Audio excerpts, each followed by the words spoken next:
루카가 전한 거룩한 복음입니다.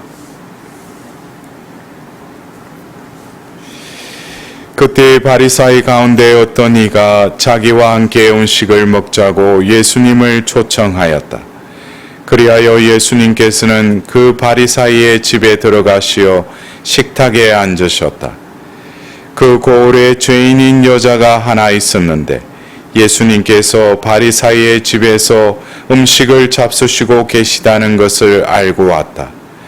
그 여자는 향유가 든 옥합을 들고서 예수님 뒤쪽 발치에 서서 울며 눈물로 그분의 발을 적시기 시작하더니 자기의 머리카락으로 닦고 나서 그 발에 입을 맞추고 향유를 부어 발랐다.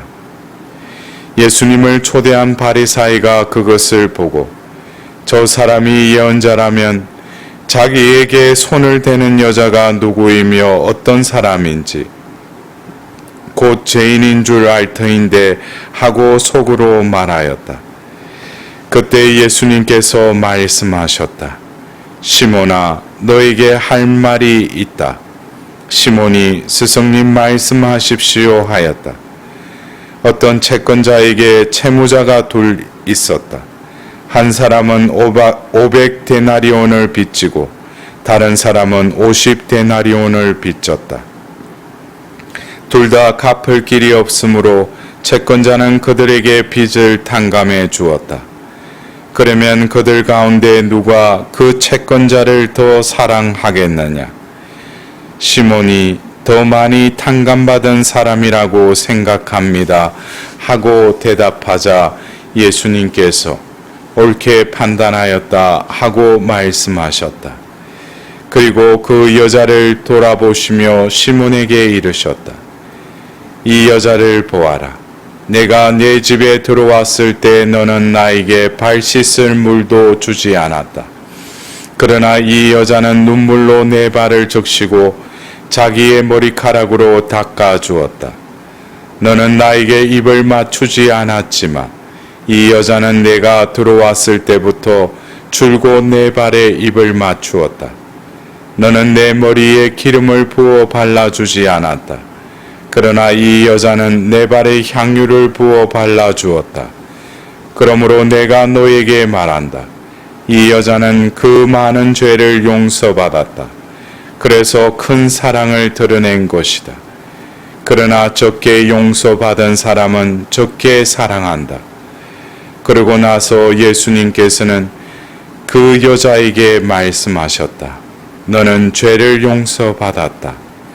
그러자 식탁에 함께 앉아있던 이들이 속으로 저 사람이 누구이기에 죄까지 용서해 주는가 하고 말하였다. 그러나 예수님께서는 그 여자에게 이르셨다. 내 믿음이 너를 구원하였다. 평안히 가거라. 주님의 말씀입니다.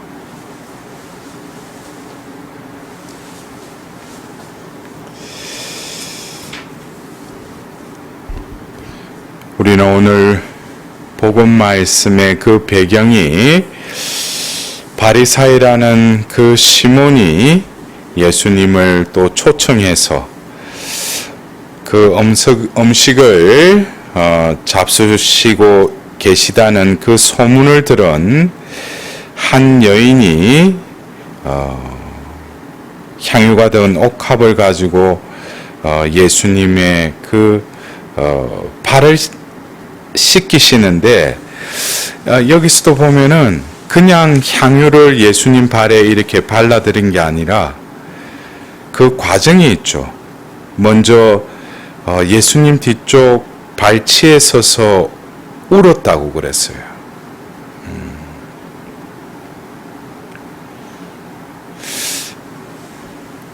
예수님 뒤쪽 그 발치에서 울었다고.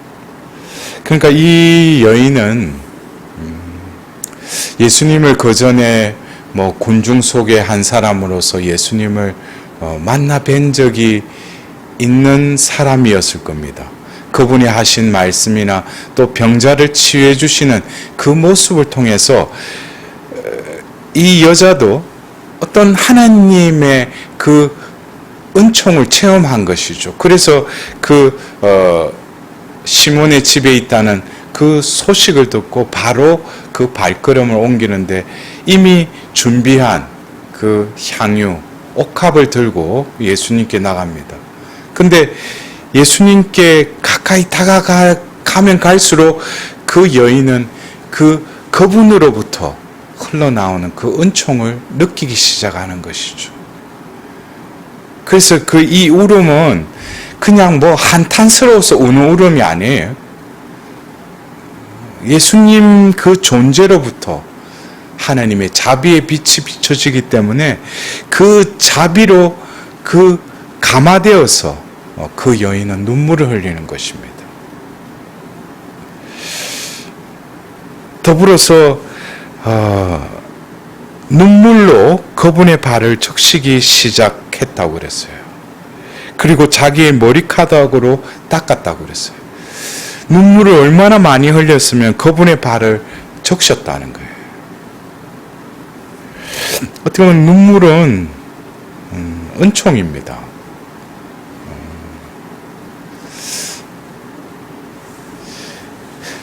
저도 하나님의 그 체험을 하고 나서 그때 한참 하나님과의 그 사랑의 교감이 있을 때는 뭘 하면은 제가 어떤 감정의 동요에 의해서 눈물을 흘린 것이 아니라 그냥 눈물이 주르륵 흐르는 거예요. 어떤 내 안에 뭐 서럽고 뭐 슬프고 이런 감정이 없이 그냥 눈물이 흐르는 거예요, 이게.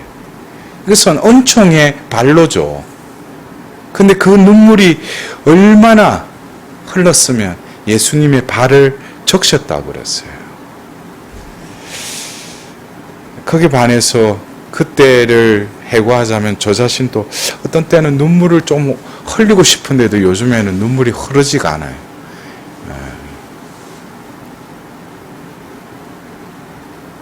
그리고 그 눈물과 더불어 자기 머리카락으로 예수님의 그 발을 이렇게 닦았다는 거예요.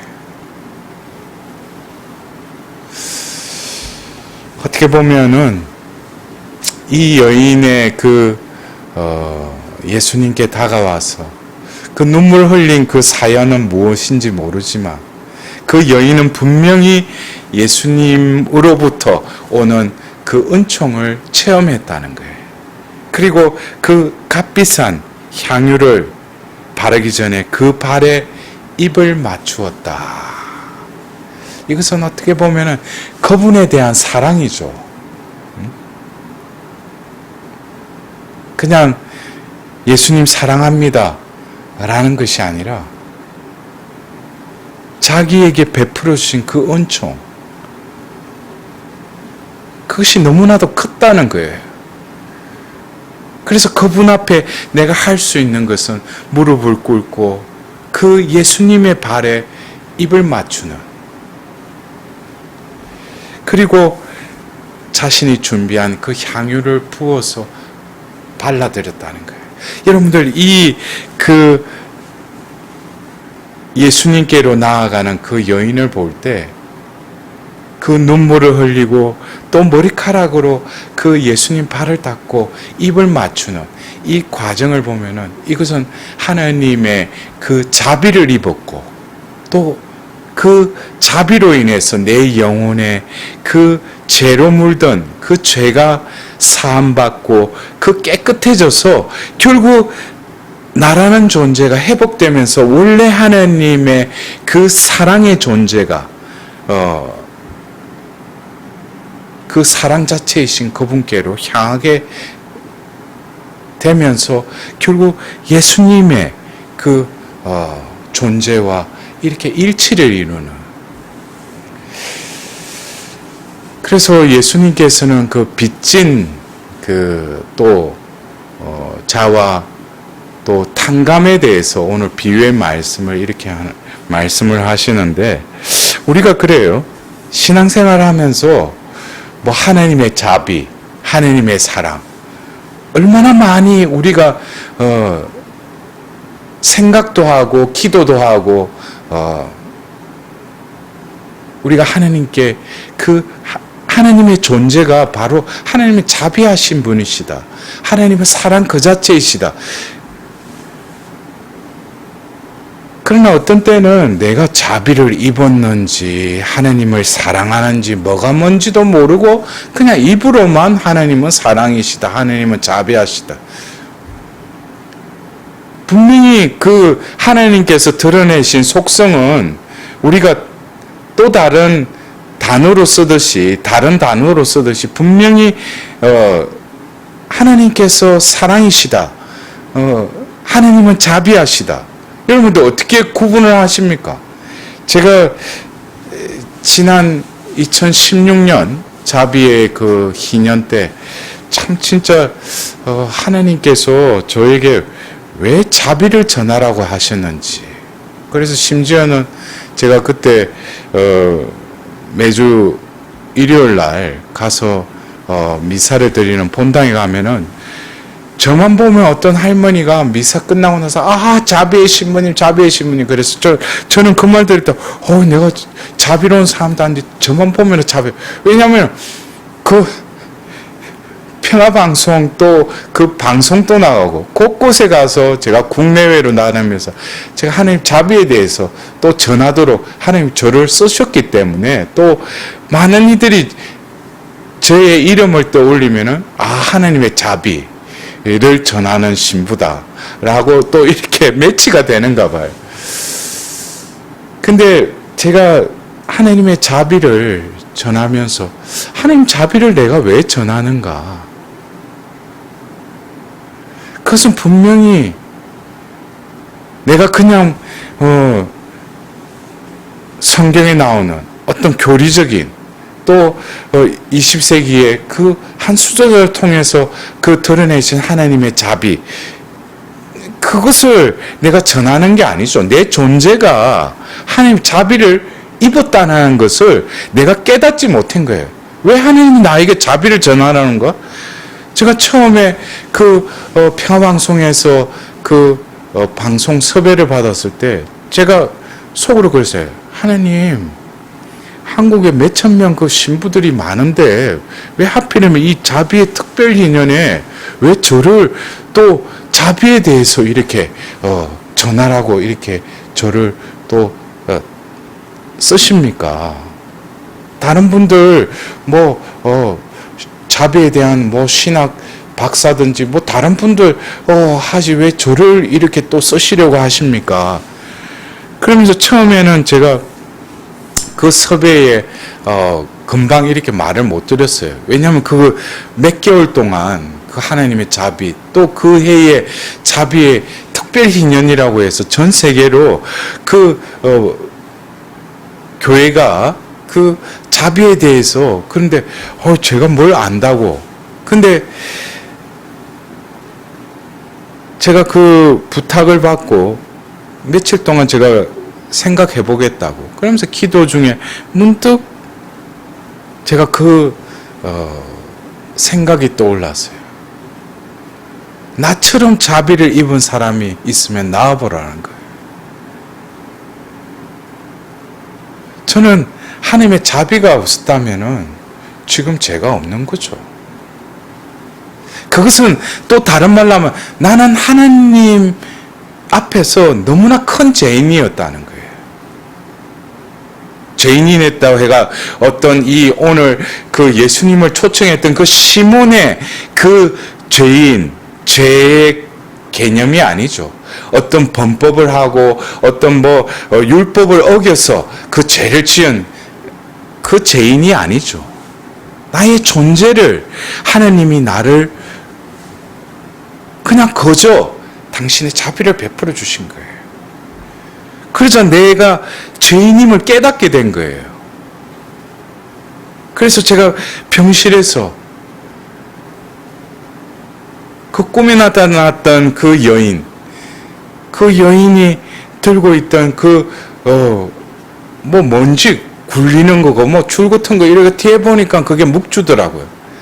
그러면서 제가 그 묵주기도 바치면서 계속 눈물이 줄줄줄줄 흐르는 거예요. 근데 이거는 뭐 할 줄을 아나, 묵주기도를. 그냥 굴리면서 제 마음속에 계속 죄인이라는 단어가 저를 쿵쿵쿵 쳤어요.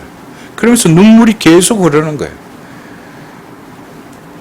그러면서 제가 생각지도 못했던 치유의 은총뿐만 아니라 그때 이미 하나님께서 제가 하게 될 그 회복 사도직의 그 회복의 그 은총, 은사를 그때 이미 묵주기도에 굴기도를 하면서 제에게 다 부어주신 걸 제가 깨닫게 됐어요. 그것은 하나님의 자비를 제가 입었다는 거죠. 그래서 제가 그냥 문득 한 생각, 나보다 자비를 많이 받은 사람이 있으면 나와보라는 거예요. 그래서 제가 바오로 사도가 그 서간에 보면 저는 첫째가 하는 죄인입니다. 여러분들 그 의미를 깨달으시길 바랍니다.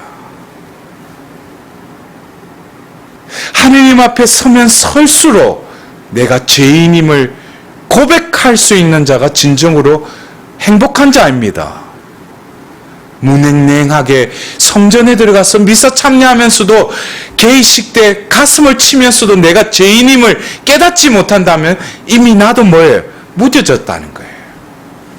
하나님 앞에 서기만 하면은 어느 유행가 가사처럼 그대 앞에 서게 하면 나는 작아질 수밖에 없다는 거예요. 여러분들 이 죄인됨, 그러나 저를 통해서 하나님께서는 자비를 전하라고 하셨지만 결국 그것은 바로 하나님을 사랑하는 거예요. 이 자비를 많이 받은 이가 또 하나님을 많이 사랑한다고 오늘 예수님께서 말씀하셨지 않습니까? 근데 결국 자비라는 것은 우리 죄를 깨끗이 용서해 주시고 그 용서하심을 통해서 내 영혼이 원래의 하나님의 그 피조물로 회복될 때 우리의 존재가 사랑으로 창조되었음을 깨닫고 결국 나의 존재는 하느님을 사랑할 수밖에 없고 이웃을 사랑할 수밖에 없도록 그러한 존재로 회복되는 것이 바로 자비를 입으면 사랑의 존재로 변화가 일어난다는 거예요. 그래서 우리 신자분들 중에 그러죠. 응? 저에게 또 이렇게 막 고해성사 와서 우리 남편이 미워요. 우리 자식이 이웃 중에 누구 신자 중에 누가 미워요. 이것은 그냥 내가 사랑할 수 있는 게 아니에요. 왜? 내 안에 그 사랑의 벽이 또 사랑의 그 장벽이 있으니까 사랑할 수 없는 거예요, 내가. 여러분들이 생각하는 그 사랑이 주체가 나라고 생각하는 그 사랑이 아니에요. 제가 말씀드리는 사랑은 하나님 존재, 하나님의 사랑. 하나님의 사랑이 내 안에 머무르면은 그 어둠이 물러가야죠. 그 죄의 그 장벽이 부서져야죠. 그러려면 뭐예요? 내가 자비를 입어야 된다는 거예요. 죄의 용서함을 받아야 된다는 거예요. 그래서 자비를 많이 받으면 받을수록 사랑할 수밖에 없는 거예요. 이것은 비례의 역할이죠. 죄도 그래요. 죄가 많으면 많을수록 하나님의 자비를 받을 수 있는 조건이 되는 것이죠. 그렇다고 해가지고 내가 죄를 부풀리고 죄를 많게 한다 그런 어리석은 생각에서 나오는 그 관계가 아니라 내가 평상시에는 죄를 치웠는지도 몰라요. 내가 죄인인지도 몰라. 자비의 빛으로 나아가면은 내가 순간순간 죄를 지었다는 것을 깨닫게 되는 거예요. 죄가 많다 적다라는 율법주의에서 말하는 그 차원이 아니라 하느님 앞에서 고결한 것처럼 자기는 의인처럼 살았지만 자비의 빛으로 들어가면 자기가 얼마나 큰 죄인이고 죄를 많이 짓고 사는지를 비로소 깨닫게 되는 거예요. 그래서 우리는 진정으로 하나님의 자비를 제대로 깨닫지 못하면 하나님 사랑도 깨닫지 못하는 것이죠. 왜? 하나님께서 그 사랑을 드러내셨기 때문에 그 사랑을 가로막는 그 장벽을, 장애물을, 걸림돌을 없애주시는 게 그 자비라는 거예요. 그래서 내가 하나님의 자비를 받으면 받을수록 하나님을 사랑할 수밖에 없다는 거예요. 그래서 오늘 일독서에 디모데오에게 보낸 그 바오로 사도가 사랑하는 그대여 하면서 믿는 이들의 본보기가 되십시오. 말했으나 행실했으나 사랑했으나 믿음했으나 순결했으나 믿는 이들의 본보기가 되십시오. 그러면서 더불어서 뭐라고 그래요? 성경 봉독과 권고와 가르침에 열중하십시오. 그대가 지닌 은사 곧 원로단의 안수와 예언을 통하여 그대가 받은 은사를 소홀히 여기지 마십시오. 이것이 어떻게 보면 바오로 사도가 이제 지역교회의 주교로서의 그 역할을 할 그 영적인 아들 그 디모데오에게 자신의 모든 면에서 믿는 자들의 그 모범이 되는데, 결국 그 모범이 어떤 윤리적인 도덕적인 모범을 보이라는 것이 아니라 하나님으로부터 오는, 그러려면 어떻게 돼? 성경을 봉독해라는 거예요. 성경을 읽으라는 거예요. 또 그리고 권고하라는 거예요. 이 말씀을 선포하라는 거죠. 가르쳐라는 거예요. 결국 이 마지막 이 영적인 아버지인 바오로가 그 아들에게 주시는 그 말씀은 결국 말씀을 먹고 소화하고 말씀의 힘으로 말씀을 선포하라는 거예요. 말씀 없는 목자는 뭐겠어요? 짖지 않는 개죠. 성모님의 표현대로 한다면. 먹기는 또 많이 먹어. 그런데 외적으로는 기름기가, 그래서 어떤 때는 시편에 사제가 기름기가 돌게 하고, 이거를 사제들이 기름기를 돌게 한다는데 이게 너무 충만하다 보니까 이게 보면 뭐 외적으로 보면 이거는 말씀으로 충만해야죠. 더불어서 뭐예요? 우리의 삶은 내 능력, 내가 배운 어떤 지식적인 것, 그것이 아니라 은사라는 거예요. 하나님은 그 일을 하도록 은사를 베풀어 주시는 거예요. 여러분들은 자신이 무슨 은사를 받는지 아셔요? 그 무기가 뭔지도 모르고 전투를 한다는 거예요.